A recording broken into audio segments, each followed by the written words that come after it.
I often say that we have a police force that doesn't arrest people and solve crime. We have a health service that doesn't treat people. We have a border force that doesn't police our borders. You've written a piece this week talking about how we have to be careful the state doesn't try to butt into our lives too much and gets the hell out of them. Shouldn't they just be concentrating on making sure that public sector works in the way that it was supposed to?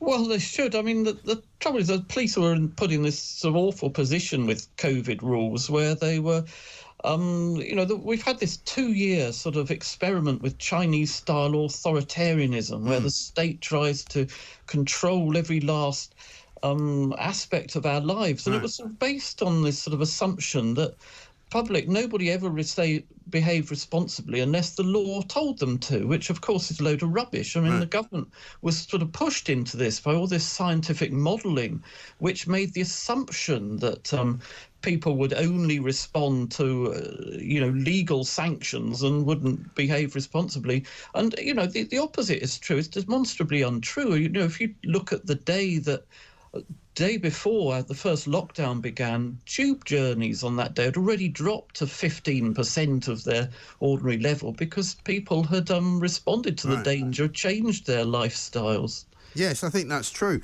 And your piece is kind of urging us not to allow them to expand their sort of restrictions on us, if you like. Boris Johnson seems to have rediscovered his libertarian streak and rediscovered actually that when he's in trouble, it's not a bad idea to ease off a bit and take his foot off the pedal.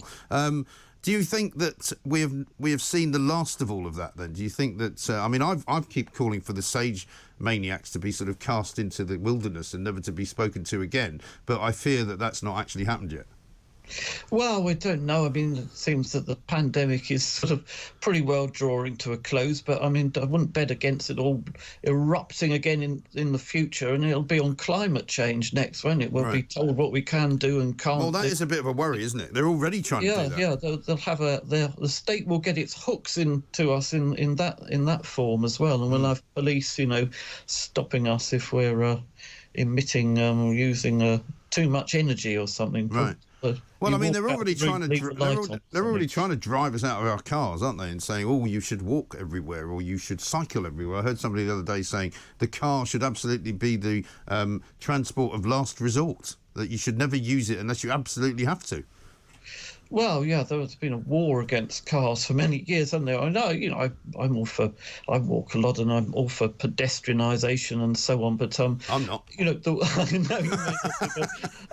way that the sort of motorists are sort of jumped on with sort of bus lane cameras and so on, you stray into a bus lane for a few yards and get this £120 fine or something. But then again, the Insulate Britain can go and sit down on the M25 and not suffer any legal sanctions for weeks until finally injunctions were put on them and some were jailed eventually, but that was only sort of weeks after that. Yes.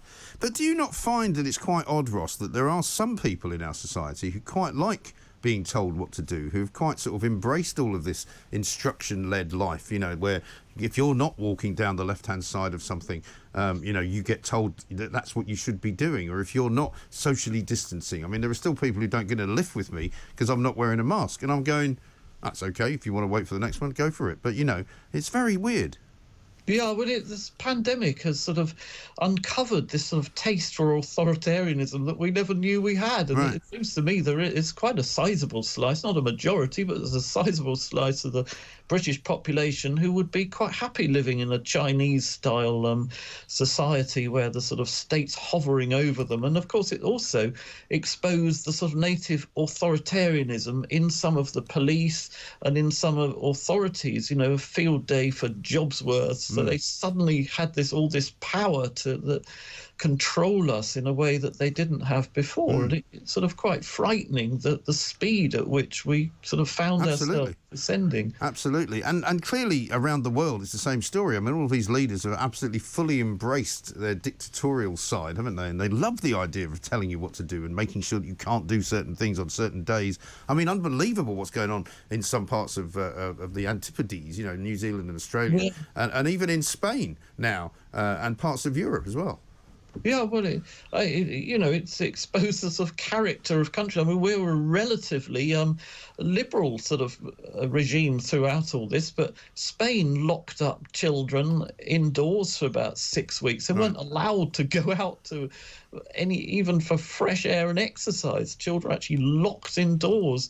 Australia and New Zealand have been completely off their trolley throughout this, trying to maintain zero COVID status when it's quite clear they won't be able to maintain that forever. Right. And what's it, in New Zealand now, if you member of your family tests positive, you're a close contact, you've got to isolate for 24 days. I mean, it's completely and utterly ridiculous. I mean, Australia and New Zealand's pretty quiet as it is. It's going to be completely deserted now if anybody ever goes there. But now they're telling people, oh, you can come back if you want, but not until the end of March. Yeah, and the way that these laws have sort of completely missed the target. I mean, right from very early on, it was sort of quite obvious that the virus wasn't spreading very well outdoors, and yet, we still have sort of laws telling people to stay indoors. And I mean, there's no harm in letting close contacts go outdoors for a bit of fresh air and exercise. I mean, okay, don't go on a crowded train, don't go in the office, don't go to the pub, but I mean, there's no reason why I shouldn't sort of walk about. And the way that the police have been set about with sort of drones to catch people who are going for a walk in the Peak District and so on. Yes. I mean, it's just a horrible, disgusting, nasty. Yes. Society we became. It just encouraged a sort of curtain twitchers as well. People who want to dob in their neighbour. Yeah, I actually heard somebody on another radio station the other day saying, these are the people that told us to snitch on our neighbours. It's like, well, you didn't have to. You didn't have to actually do what they suggested. Priti Patel, I remember, said that you should snitch on your neighbours, rather famously. And, I mean, anyone who did that surely ought to be giving themselves a bit of detention or something, shouldn't they? Yeah, well, of course, what's behind all those sort of cases, there'll be something else. Neighbour doesn't get on with another because there's sort of loud music or trees overhanging their garden. And then along came these COVID rules, and they suddenly spied the opportunity to call in the police, and for a completely unrelated reason. You think that sort of neighbour disputes began, and then sort of COVID was just the vehicle on which those sort of disputes could be speeded up and put to the sword. Yeah, I mean, what's the actual legal position? I don't know whether you know the answer to this, but some of these rules and laws that were brought in under kind of emergency legislation, I know that they had a sort of shelf life and they were supposed to either be renewed or not renewed. But quite often with things like this, you don't actually keep an eye on it and you realise they haven't actually abolished them at all and they're still in there.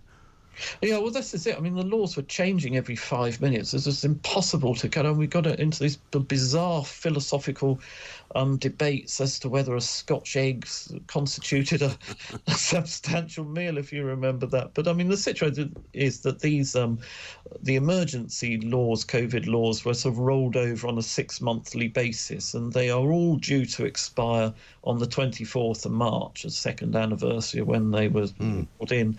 But the Prime Minister has intimated that they may go a month earlier than that, on 24th of February, yes, which would mean, final end to all legal sanctions relating to COVID. Yes, well, that would be good. Not a moment too soon. I think that's absolutely right. Ross, thanks very much indeed for talking to us. Ross Clark there from the Daily Express and also the Spectator, of course, as well.